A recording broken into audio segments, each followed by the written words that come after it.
الشيطان الرجيم بسم الله الرحمن الرحيم الحمد لله نحمده ونستعينه ونستغفره ونؤمن به ونتوكل عليه ونعوذ بالله من شرور انفسنا ومن سيئات اعمالنا من يهده الله فلا مضل له ومن يضلل فلا هادي له ونشهد ان لا اله الا الله وحده لا شريك له ونشهد أن سيدنا وحبيبنا وكريمنا وشفيعنا وسندنا ومولانا محمدا صلى الله تعالى عليه وسلم تسليما كثيرا كثيرا أما بعد فأعوذ بالله من الشيطان الرجيم بسم الله الرحمن الرحيم تولج الليل في النهار وتولج النهار في الليل وتخرج الحي من الميت وتخرج الميت من الحي وترزق من تشاء بغير حساب. وقال النبي صلى الله تعالى عليه وسلم او كما قال عليه الصلاة والسلام توبوا الى الله وتوبة نصوحا. سامعین اکرام، اللہ تبارک تعالیٰ کا بہت بڑا فضل ہوا، کرم ہوا کہ اللہ تبارک تعالیٰ نے ہمیں جمعہ کی نماز پڑھنے کی سعادت عطا فرمایا اور جمعہ کا احترام کرنے کی ہمیں توفیق نصیب فرمایا. اس سے پہلے کہ بات کو کیا جائے، بات کو بڑھایا جائے، سب سے پہلے حاضہ مسجد امام کو میرا سلام، حاضہ مسجد کمیٹی، حاضہ مسجد صدر اور تمام محلے کے مصلیان کو سب کو میرا سلام. اللہ تبارک تعالیٰ کا بہت بڑا فضل ہوا، کرم ہوا کہ اللہ تبارک تعالیٰ نے ساری کائنات کو بنایا اور ساری کائنات کے اندر ہمیں ایک انسان بنایا، جانوروں کو بنایا، نباتات کو بنایا، حیوانات کو بنایا، کل ارض السماوات کو بنایا، ساتوں آسمان کو بنایا، ساتوں زمین کو بنایا، زمین کے اندر بھی مخلوق کو بنایا، سمندر کو بنایا، سمندر کے اندر کی مخلوقات کو بنایا، آسمانوں کو بنایا. پہلا آسمان بنایا، اس کے بعد دوسرا آسمان بنایا، اس کے بعد تیسرا آسمان بنایا، اس کے بعد چوتھا آسمان بنایا، اس کے بعد پانچواں آسمان بنایا، اس کے بعد چھٹا آسمان بنایا، اس کے بعد ساتواں آسمان بنایا. آسمان پہ آسمان، ساتواں آسمان اللہ تعالیٰ بناتے ہیں. دنیا میں اگر کسی کو بلڈنگ بنانا ہے یا گھر بنانا ہے تو اس کو پلیریں ڈالنا پڑتا ہے، پلیر ڈالنے کے بعد چھت کو ڈالنا پڑتا ہے. لیکن اللہ تعالیٰ نے بنا سہارے کے، بنا پلروں کے ایسے چھتیں بنایا، چھت کے اوپر چھت، ساتوں زمین اور ساتوں آسمان بغیر پلروں کے ساتھ اللہ تعالیٰ بنایا. اللہ کی کتنی قدرت ہے. اللہ تعالیٰ فرماتے کہ میرے بندے تو جان کے میری قدرت کیا ہے، تو مجھے پہچان کہ میں اللہ کیسا ہوں. اللہ لا الہ الا ہو. اللہ تعالیٰ فرماتے کہ میں وہ اللہ ہوں جس اللہ کے سوا کوئی معبود نہیں ہے. ساری کائنات کو بنایا، ساری کائنات اس کی تسبیح میں لگی ہوئی ہے.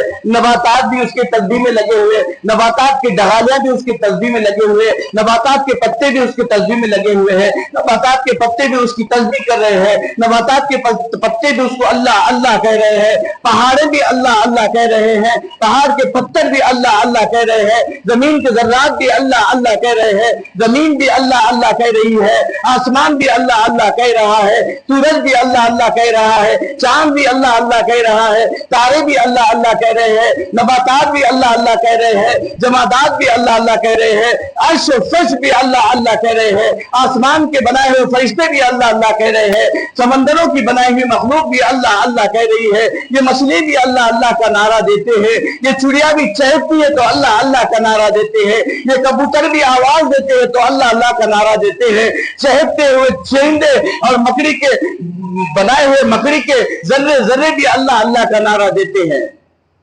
تو بتاؤ کہ اللہ کی قدرت کیا ہے. اللہ لا الہ الا ہو الحی القیوم، ہمیشہ سے زندہ رہے گا، ہمیشہ قائم رہے گا، نہ اس کو نیند آئے گی. وہ نیند سے محتاج، نیند سے پاک ہے اور زبان سے پاک ہے، سانس سے پاک ہے، کان سے پاک ہے، ناک سے پاک ہے، ہاتھوں سے پاک ہے، ہر چیز سے پاک ہے. تو پاکی کا مطلب کیا ہے؟